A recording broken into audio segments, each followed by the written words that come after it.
ये कहानी है दुबई की एमिरेट्स एयरलाइन की कि आज जिसका शुमार दुनिया की बेहतरीन एयरलाइंस में होता है। ये एयरलाइन मार्च 1985 में कायम की गई और आपको ये जानकर हैरानगी होगी कि एमिरेट्स एयरलाइन सिर्फ 2 किराए पर हासिल किए गए जहाज़ों से कायम हुई थी और ये दोनों जहाज़ PIA ने ही एमिरेट्स को फराहम किए थे।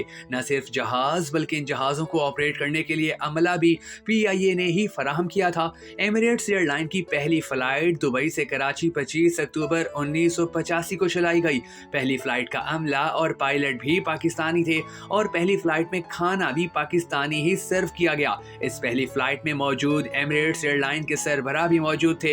एमिरेट्स के अमले की ट्रेनिंग भी बाद में कराची में मौजूद PIA की ही अकेडमी में की गई। सिर्फ एमिरेट्स ही नहीं बल्कि 1971 में यूरोप के एक मुल्क माल्टा ने अपनी एयरलाइन बनाने का फैसला किया। फिर इस काम के लिए उन्होंने सरकारी तौर पर टेंडर्स भी जारी किए। PIA ने भी टेंडर्स भरा और कॉन्ट्रैक्ट हासिल कर लिया। उस वक्त PIA एशिया की सबसे कामयाब और मुनाफा बख्श एयरलाइन थी। मार्च 1973 को PIA ने माल्टा के साथ पार्टनरशिप तश्कील दी और सिर्फ 1 साल में एयर माल्टा के नाम से यूरोप में एक शानदार एयरलाइन खड़ी कर दी।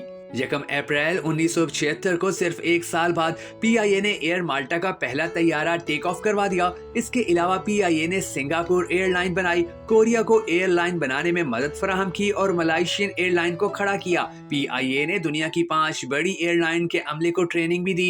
ये तमाम एयरलाइंस आज भी मौजूद हैं, न सिर्फ मौजूद हैं बल्कि मुनाफा बख्श भी हैं। और जिस एयरलाइन ने इन सबको बनाया, उनको ट्रेनिंग दी, आज वो तबाही के दहाने पर है। हमारी नाकामियों और कोताहियों की वजह से एक शानदार माजी रखने वाला इदारा आज ज़बोहाली का शिकार है। PIA ने 2023 के सिर्फ पहले 4 माह में ही 38 अरब का नुकसान किया है। जहां एमिरेट्स को बनाने वाले आज भी इसको चला रहे हैं, वही PIA में बार बार सरबराहों का बदलना, आए दिन पॉलिसी की तब्दीली, बेतहाशा करप्शन और खौफनाक हद तक सियासी भर्तियों ने इस आली शान इदारे का जनाजा निकाल दिया है। आपको हैरत के साथ अफसोस भी होगा कि PIA के बारे में जालिमों ने किस जालमाना तरीके से पॉलिसियां बनाई। आज की इस वीडियो में हम आपको कुछ ऐसे ही अफसोसनाक हकाइक बताने जा रहे हैं, मगर उससे पहले आपने कमेंट सेक्शन में जरूर बता देना है कि PIA की बर्बादी का असल जिम्मेदार पाकिस्तान पीपल्स पार्टी है या पाकिस्तान मुस्लिम लीग नून। मैं हूं शकील हैदर और आप देख रहे हैं भरखर नेटवर्क वीडियोस। दोस्तों, आज PIA का अमला दुनिया में फी जहाज सबसे ज्यादा माना जाता है।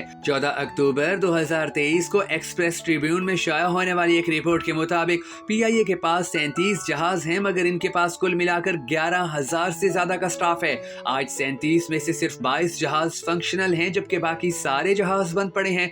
इनमें से भी कई अपनी जिंदगी मुकम्मल करने के करीब हैं। यूं फी जहाज अमले की तादाद 300 से 1000 के दरमियान पहुंच जाती है, जबकि दुनिया के बाकी तमाम एयरलाइंस पर जहाज फी अमला 100 से 150 तक होता है। PIA की इस बदतरीन नाकामी के 100% जिम्मेदार हम हैं। आप इस बात का अंदाजा इस बात से लगा सकते हैं कि पाकिस्तान के साबिक वजीर खजाना मिफ्ता इस्माइल ने एक बार प्रेस कॉन्फ्रेंस में कहा था कि पाकिस्तान में तकरीबन 5 प्राइवेट एयरलाइंस फंक्शनल हैं। सबका लाहौर से इस्लामाबाद का किराया बराबर है, सभी एयरलाइंस मुनाफा कमाती हैं, मगर हैरत अंगेज तौर पर सिर्फ PIA ही नुकसान करती है। ये बयान हमारी नाअहली का मुंह बोलता सबूत है। PIA के मसाइल हल करने में हम कितने सीरियस हैं, इस बात का अंदाजा आप इस बात से लगा सकते हैं कि पाकिस्तान के साबिक वजीर आज़म शाहिद खान अब्बासी के ज़माने में उनकी अपनी ज़ाती एयरलाइन तो मुनाफे में चलती रही, मगर PIA नुकसान करती रही। आजकल इस इदारे की निजकारी की बातें चल रही हैं और माजी में भी गाहे बगाहे इस इदारे की निजकारी की बातें मीडिया की जीनत बनती रही है। मीडिया भी ऐसा तासुर दे रहा है कि जैसे निजकारी से सारे मसाइल खुद ब खुद हल हो जाएंगे। निजकारी किसी भी मसले का हल नहीं है। कोई भी मसला इंसानी सोच से बड़ा नहीं होता। जो काम निजकारी के बाद प्राइवेट कंपनी इस इदारे को ठीक करने के लिए करेगी, वही काम हुकूमत खुद भी कर सकती है। सियासी भर्तियों को खत्म करके और करप्शन पर काबू पाकर इस इदारे की बिगड़ी हुई हालत को ठीक किया जा सकता है। हुकूमत इस इदारे की निजकारी के बजाय इस इदारे को ठीक कर दे तो इससे हासिल होने वाले मुनाफे से कई अवामी फलाह के मंसूबे शुरू कर सकती है। निजकारी की सूरत में हुकूमत को सिवाय एक मखसूस शरह टैक्स के अलावा कुछ हासिल नहीं होगा। पाकिस्तान में सिर्फ PIA ही सरकारी एयरलाइन है, बाकी सब प्राइवेट एयरलाइंस हैं। अगर PIA को भी प्राइवेटाइज कर देंगे तो सारी मार्केट गैर सरकारी इदारों के हाथ में आ जाएगी। एयरलाइंस के किराए आसमान पर पहुंच जाएंगे और मार्केट में गैर सरकारी इदारों की अजारादारी महंगाई कायम हो जाएगी, आवाम को कोई रिलीफ नहीं होगा, क्योंकि सरकारी इदारों का मकसद कहीं ना कहीं आवाम की फलाह भी होता है, मगर प्राइवेट इदारे सिर्फ अपने मुनाफे को जहन में रखकर पॉलिसियां मुरतब करते हैं। दफाई लिहाज से भी PIA बहुत अहमियत की हामिल है और किसी भी एमरजेंसी की सूरत में PIA के जहाज दफाई लिहाज से भी काम में लाए जा सकते हैं। हुकूमत को चाहिए कि निजकारी के बजाय इस शानदार माजी रखने वाले इदारे को ठीक करने की कोशिश करें और इसे माजी की तरह एक मुनाफा बख्श एयरलाइन बनाने के लिए प्लानिंग करें। दोस्तों, अगर आपको हमारी ये वीडियो पसंद आई हो तो हमें सपोर्ट करने के लिए इसे शेयर जरूर कर दीजिएगा।